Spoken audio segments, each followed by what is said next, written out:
Hi, and welcome back to another edition of Focus on Londonderry. I'm Mike Brown, your host. We're taping the show on Wednesday, January 30th, 2008. Welcome back. Haven't been on the air for a while, caught up in work-related situations as well as the holidays, but hoping to get back on a regular schedule starting tonight. As I've noted at the top of every show previously, and I'll do so tonight, I'm really interested in your feedback on previous shows as well as future shows that you'd like to do or see.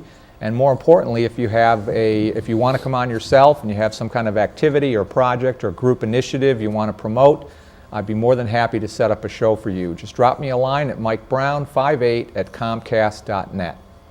Tonight's show is called Patrolling Londonderry. I've got two guests with me from the Londonderry Police Department who are going to spend some time talking with me about what it's like to be a patrol officer in our town. Over the course of living here for 17 years now, obviously I've been involved from a community volunteer standpoint and have had a lot of interactions from a budget perspective and a council perspective with our fine police force. And I actually had an opportunity to do a ride-along last year with a different officer. And I always thought it would be a great idea to have a show and talk about the patrolling aspect of being a policeman in Londonderry, and that's tonight's show. So I've got two guests who've come on. I've got Officer John Perry to my immediate right, and to his right is Officer Garrett Malloy. Guys, welcome to the show. Thank you. Appreciate it. So what I'd like to do, guys, as I do with all my guests, is I'd like to have you, tell the viewing audience a little bit about yourself from a personal standpoint.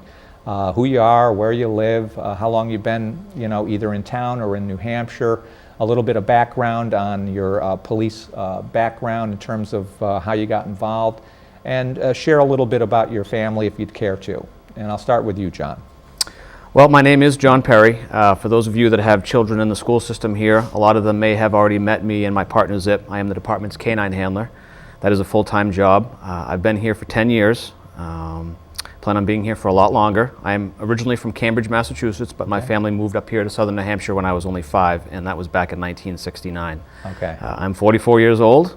I'm married. My wife and I have one son, and I am a father and a husband before I'm a police officer. As much as I love being a cop, you have to have some perspective, you have to have some balance, and I am a family person before before I'm a police officer. Okay. I live nearby. I can respond to any emergency in town, whether it's a canine call or a SWAT call, within 20 minutes. Okay. I do have a take-home cruiser. Most people have probably seen me driving around, and if you haven't seen us, you've probably heard us. My dog is extremely vocal. Yes.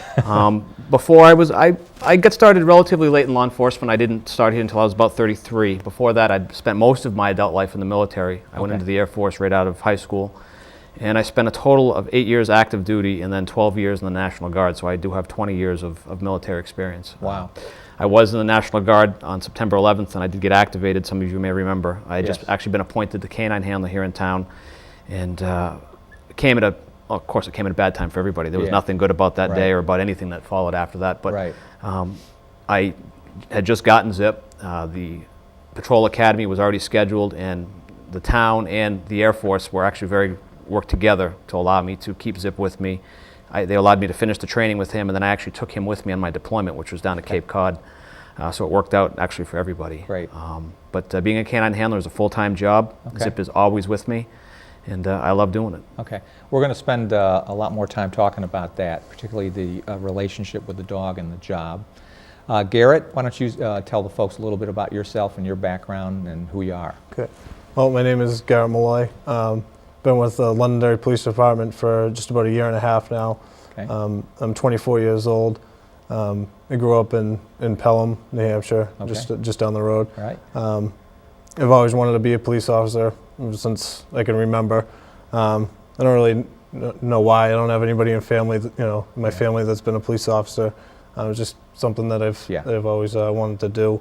When I was about the age of 12, I joined the Pelham Police Explorers to kind of get a better understanding of what I wanted to do, and worked my way up through that till I graduated high school. I went to New Hampshire Technical Institute in Concord, got my associate's degree in criminal justice.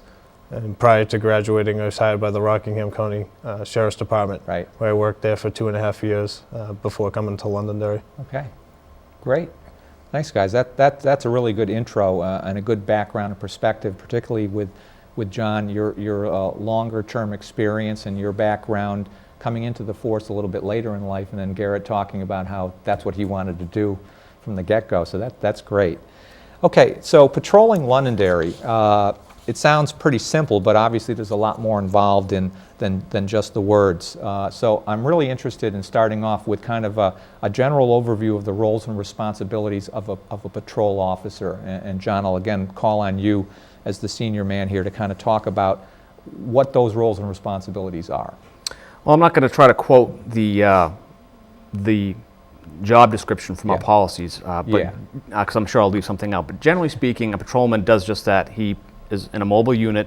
He patrols the town of Londonderry. Usually he's been given a certain sector to patrol, and you respond to calls for service. Somebody needs something from the police department, and that, I mean, there's a big range there, the calls that we get. Right. When you're not doing that, you're out on proactive patrol to detect and deter crime.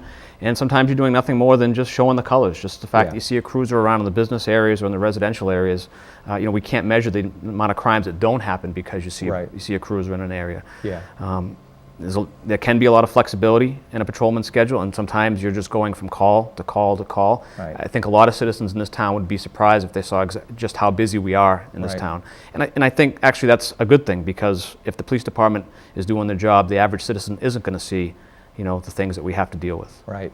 You mentioned a given sector. Can you explain what that means? I'm assuming it's maybe geographic, or the town's broken up into north, south, whatever. Yeah, generally there's 4 sectors. It's the 1, the 5, the 3, and the 7. The 1 sector, generally speaking, is the north part of town, and that's generally from Litchfield Road in north, and then on the other side of 93, right down to the 28 line, and then to the dairy line. To the dairy line, right? That includes right up to Manchester and over to the airport. Okay. The 5 sector is generally speaking in between Litchfield Road and Pillsbury Road. Okay. And then the 3 sector is south of Pillsbury, all of Route 102. And then anybody who's been assigned the 7 car is generally a cover car. Okay. We don't have any 2-man cars. We're all single patrol units, except for myself, of course. I have a partner with me. But if somebody needs a backup, generally the 7 car is the one that's assigned to go to a 2-person call as a backup. That person is kind of a floater or a roving. They can rove. Okay. And then if we have the staffing, and lately we don't always have it, but if we do have the staffing, there's what's called a 9 car, which is the second cover car. Okay. Is there any, for those of us who live in town, and you mentioned the north, and I can kind of envision that, is one sector different than another in terms of patrolling because of the geographic nature or the being adjacent to the highway? I mean, does that make a difference to whoever's got that sector? Well, generally the 3 sector is busier because it's just more densely populated, both resident-wise and just the transient population that comes through here during a business day. I mean, Route 102, that's where most of the businesses are located in town. Okay. So that usually generates the most calls for service is the 3 car, the south car. Okay. The 5 car is generally, you're dealing mostly strictly residential areas. And of course, the 1 car, you do have Route 28, the corridor there, and there are a good number of businesses there, and at exit 5. So. Okay. All right, that's really good.